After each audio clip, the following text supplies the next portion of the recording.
Shalom warga jemaat GPIB Solafide Muara Badak. Hari ini dalam ibadah keluarga Rabu 8 Juli 2020, kita akan kembali disapa oleh Tuhan melalui firman-Nya yang akan kita baca dan renungkan bersama. Namun sebelumnya kita berdoa terlebih dahulu memohon bimbingan kuasa Roh Kudus. Mari kita berdoa. Allah Bapa yang bertahta di dalam kerajaan surga, kami bersyukur atas cinta dan kasih-Mu yang selalu Kau berikan kepada kami. Sekalipun di dalam hidup ini kami sedang berjuang melewati masa-masa sulit yang sedang terjadi. Dan kami percaya Engkau selalu berjalan bersama dengan kami. Maka saat ini kami memohon hikmat-Mu agar ketika kami membaca dan merenungkan firman-Mu, kami memperoleh pengetahuan dan pemahaman yang berasal daripada-Mu, sehingga firman-Mu ini akan menjadi penuntun bagi kami untuk kembali melanjutkan hidup. Layakkan kami semua untuk bisa menerima kebenaran firman-Mu, dan akhirnya kami juga dapat melakukannya. Di dalam nama Tuhan Yesus, firman yang menjadi manusia, kami memohon. Amin. Warga jemaat disilahkan berdiri. Pembacaan terambil dari kitab Hakim-Hakim pasalnya yang ke-7, ayatnya yang ke-15 sampai ayatnya yang ke-25. Firman Tuhan menyatakan, segera sesudah Gideon mendengar mimpi itu diceritakan dengan maknanya, sujudlah ia menyembah. Kemudian pulanglah ia ke perkemahan orang Israel, lalu berkata, bangunlah sebab Tuhan telah menyerahkan perkemahan orang Midian ke dalam tanganmu. Sesudah itu dibaginyalah ke-300 orang itu dalam 3 pasukan, dan ke tangan mereka semuanya diberikannya sangkakala dan buyung kosong dengan suluh di dalam buyung itu. Dan berkatalah ia kepada mereka, perhatikanlah aku dan lakukan seperti yang kulakukan. Maka apabila aku sampai ke ujung perkemahan itu, haruslah kamu lakukan seperti yang kulakukan. Apabila aku dan semua orang yang bersama dengan aku meniup sangkakala, maka haruslah kamu juga meniup sangkakala sekeliling seluruh perkemahan itu dan berseru demi Tuhan dan demi Gideon.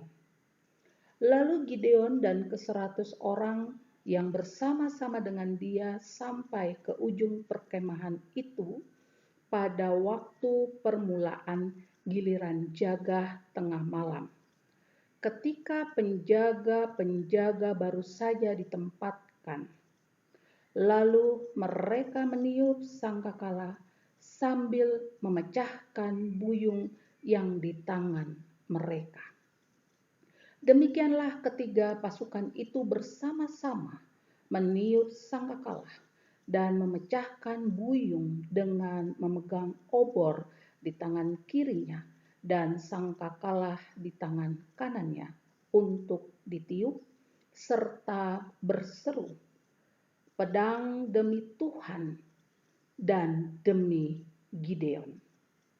Sementara itu tinggallah mereka berdiri masing-masing di tempatnya sekeliling perkemahan itu, tetapi seluruh tentara musuh menjadi kacau balau, berteriak-teriak dan melarikan diri.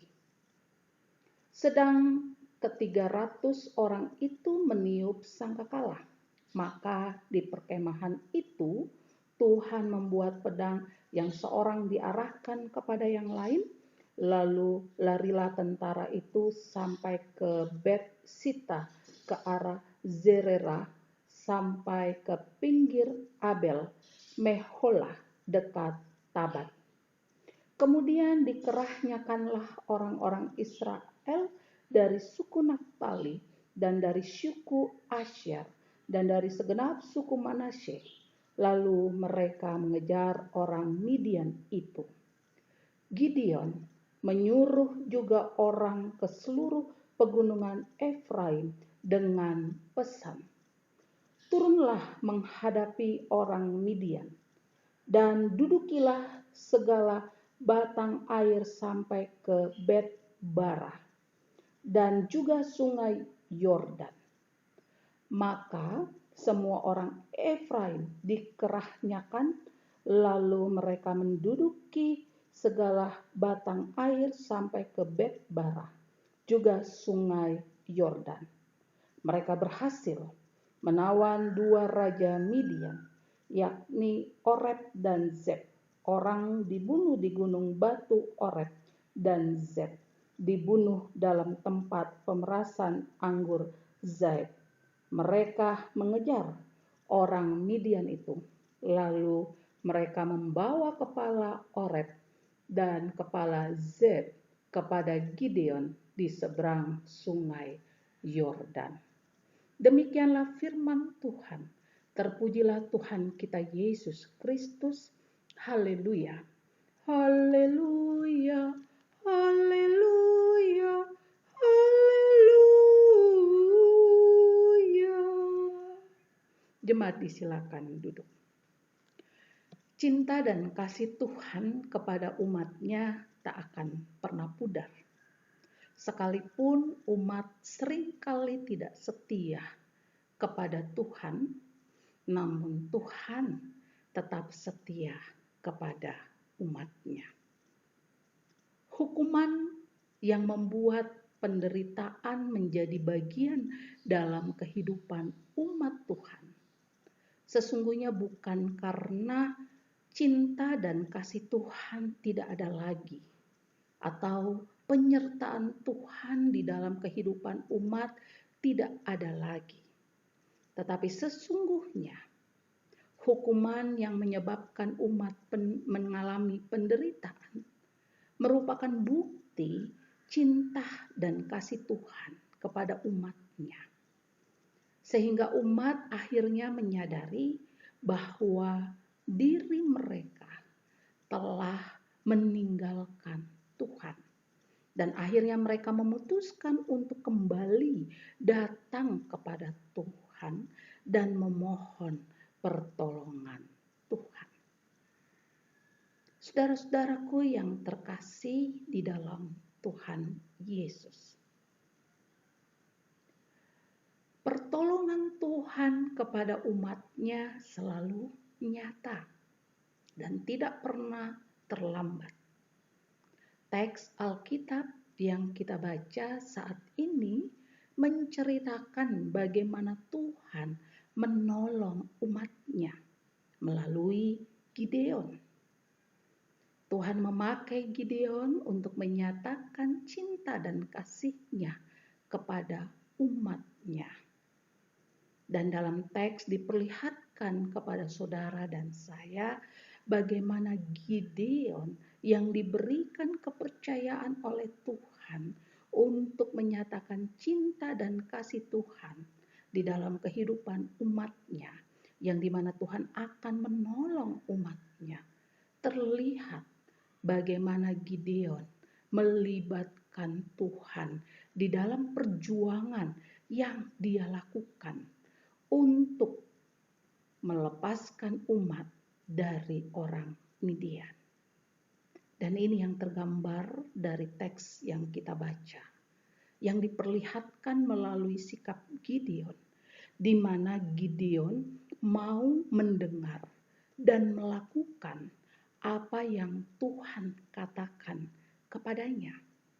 Dan hal ini jugalah yang dia perintahkan kepada pasukannya yang ada di sekitar dirinya, yang akan berjuang bersama-sama dengannya, agar mereka mau memperhatikan dan melakukan apa yang Gideon lakukan. Dan ini yang terlihat dalam teks yang kita baca. Dan akhirnya orang Midian dapat dikalahkan. Saudara-saudara yang terkasih di dalam Tuhan, kehidupan yang masih saudara dan saya jalani saat ini merupakan anugerah dari Tuhan. Dan di dalam menjalankan setiap tugas dan tanggung jawab yang Tuhan percayakan kepada saudara dan saya, kita harus berjuang. Dan di dalam hidup ini perjuangan yang sedang kita lakukan bukan semata-mata untuk mendapatkan apa yang saudara dan saya inginkan. Tetapi sesungguhnya perjuangan yang sedang saudara dan saya lakukan saat ini adalah bagaimana saudara dan saya mempertahankan hidup yang Tuhan anugerahkan bagi saudara dan saya, yang dimana kita telah dibenarkan oleh Dia melalui Tuhan Yesus, sehingga dalam hidup ini saudara dan saya tetap hidup dalam kebenaran yang telah Dia berikan. Tuhan telah melakukan yang terbaik dalam hidup saudara dan saya, maka perjuangan yang sedang kita lakukan saat ini adalah bagaimana kita mempertahankan yang terbaik yang telah Tuhan berikan dalam hidup saudara dan saya untuk tetap ada bagi saudara dan saya. Dan tentunya perjuangan yang sedang kita lakukan bukanlah perjuangan yang mudah. Karena lebih sulit untuk mempertahankan apa yang telah Tuhan berikan dalam hidup saudara dan saya daripada kita mengupayakan untuk mendapatkan apa yang telah Tuhan janjikan. Saudara-saudaraku yang terkasih di dalam Tuhan Yesus, sekalipun sulit untuk mempertahankan apa yang telah Tuhan berikan dalam hidup saudara dan saya, namun ketika kita melibatkan Tuhan di dalam hidup ini, maka tidak akan sia-sia. Melibatkan Tuhan dalam perjuangan yang sedang saudara dan saya lakukan bukan hanya sebatas kita berdoa menyerahkan hidup kita kepada Tuhan. Tetapi yang harus terjadi ketika saudara dan saya sudah berdoa menyerahkan hidup kita ke dalam tangan Tuhan, maka saudara dan saya mau melakukan apa yang Tuhan katakan kepada saudara dan saya. Sebelum kita melakukan, tentu kita harus mendengarkan. Jika hal ini terjadi, maka saudara dan saya akan selalu memperhatikan kehidupan pribadi kita. Apakah kita telah menjadi pelaku-pelaku firman di dalam hidup ini? Karena itu, mari saudara-saudaraku yang terkasih di dalam Tuhan Yesus, jika sampai saat ini saudara dan saya masih berjuang, percayalah, perjuangan yang saudara dan saya lakukan dengan melibatkan Tuhan di dalamnya tidak akan sia-sia.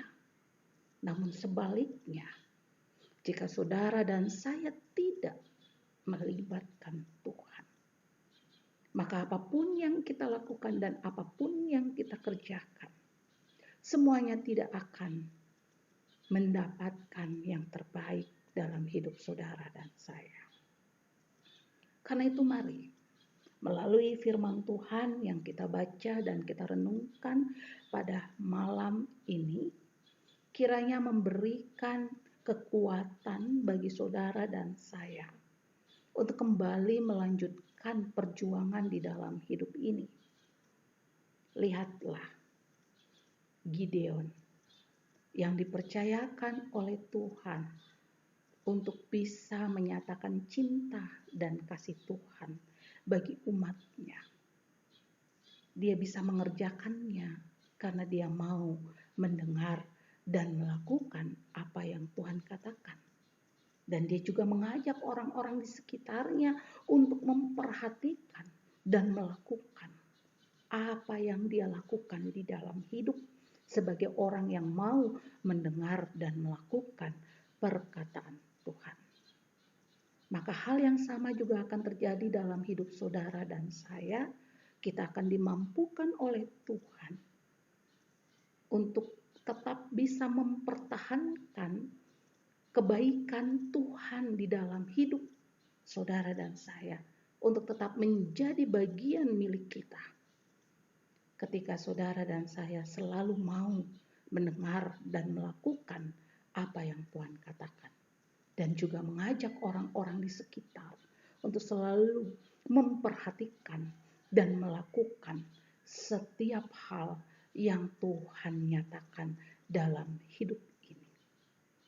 Maka perjuangan yang saudara dan saya lakukan tidak akan sia-sia. Amin. Mari kita berdoa.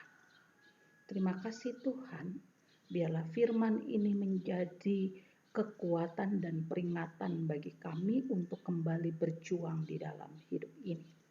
Dan kami percaya cinta dan kasih Tuhan tidak pernah sirna dalam hidup kami jika kami mau selalu mendengarkan dan melakukan perkataan-Mu, maka hidup kami tidak akan sia-sia. Yakinkan hal ini bagi kami semua yang bergumul dan berjuang di tengah-tengah situasi sulit saat ini, baik yang menyangkut kesehatan, perekonomian, bahkan dalam hal relasi dengan sesama, pergumulan, persoalan yang menjadi bagian hidup kami serahkan ke dalam tangan-Mu. Di dalam nama Tuhan Yesus kami memohon. Amin.